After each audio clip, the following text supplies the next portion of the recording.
ከጎላጎል ወደ ቦሌ አትላስ የሚመጣው መንገድ ሙሉ በሙሉ ዝግ ነው። በኮንስትራክሽን መንገድ ምክንያት ኮሪደር እየተሰራ ስለሆነ ሙሉ በሙሉ ዝግ ስለሆነ ሌላ አማራጭ እንድትፈልጉ እግረኞችም ሌላ አማራጭ ተጠቀሙ። ሙሉ በሙሉ ዝግ ነው። ስለዚህ ጥንቃቄ በማድረግ ሌላ አማራጭ እንድትሞክሩ። ከጎላጎል ወደ አትላስ የሚወስደው ቦሌ ኤድና ሞል ድረስ ዝግ ነው። ሌሎች አማራጮችን ብትሞክሩ የተሻለ ነው።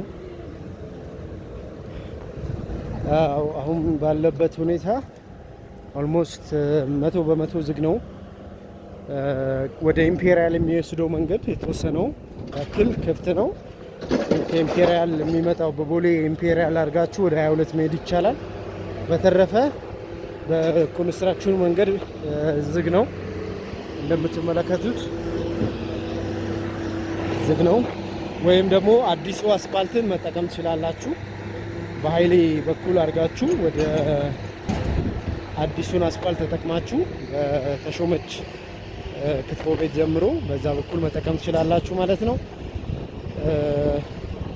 ሙሉ በሙሉ የ22 መንገድ ዝግ መሆኑን እንድታውቁ እንፈልጋለን። መልካም ጊዜ፣ መልካም ቀን።